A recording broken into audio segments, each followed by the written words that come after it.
Hoy se cumple justo un mes de la tragedia del Jet Set, el desplome del techo de esta reconocida discoteca de la República Dominicana. Estamos todavía llenos de asombro, de dolor, de impotencia.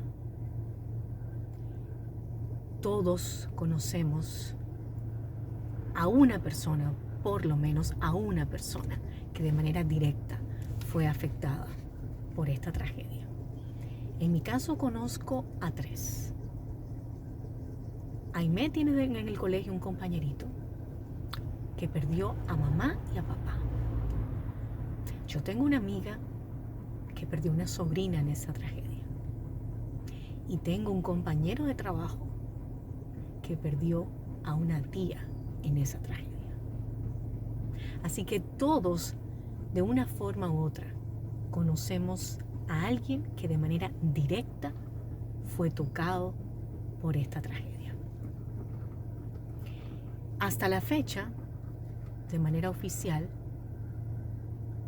ha cobrado 233 víctimas. Pero haciendo un cálculo y multiplicando esta cantidad por 10, estamos hablando de 2.330 personas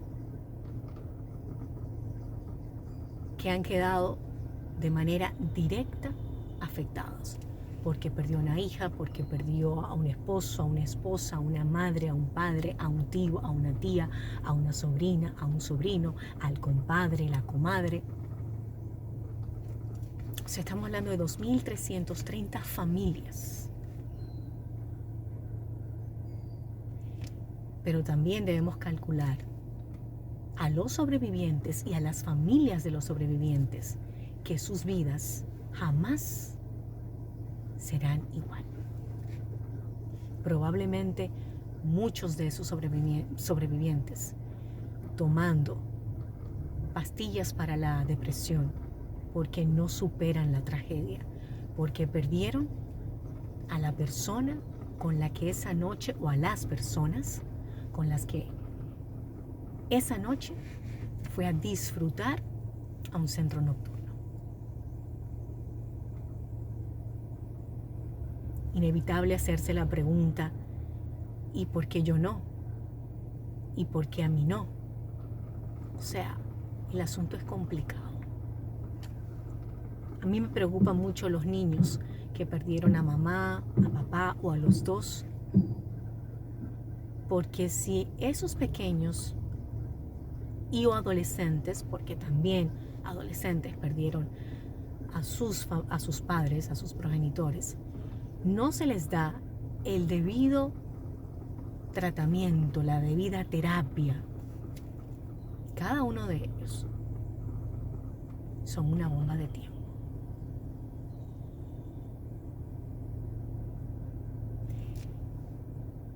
Esta tragedia nos demuestra penosamente que nuestra justicia no es ciega. Y no es ciega porque no es justa.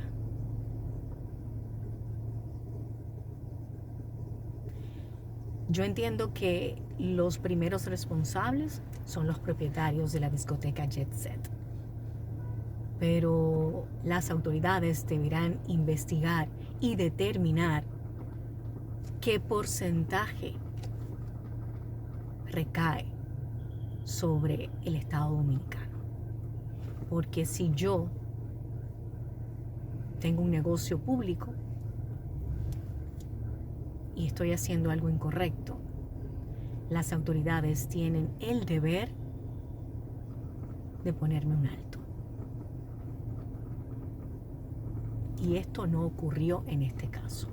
Así que las autoridades tienen la responsabilidad de determinar qué tanto es el porcentaje de responsabilidad de los propietarios y qué tanto es responsabilidad del Estado Dominicano.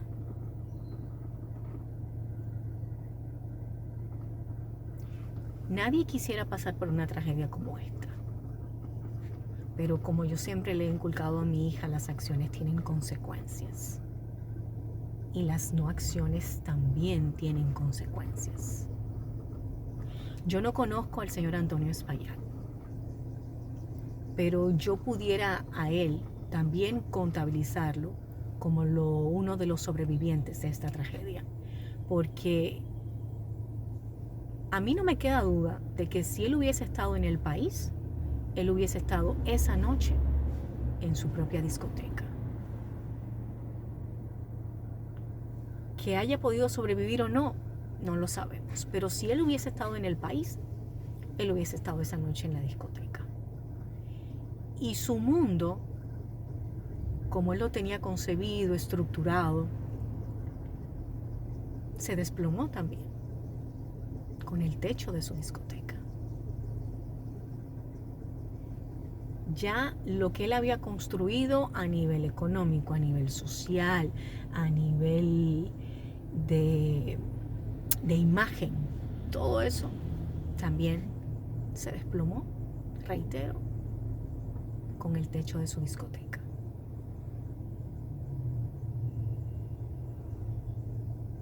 Ojalá y empecemos a poner orden en nuestro país para evitar que tragedias como esta se vuelvan a repetir. Y penosamente, a un mes de esta tragedia, podemos decir que nuestra justicia no es ciega. Y no es ciega porque no es justa.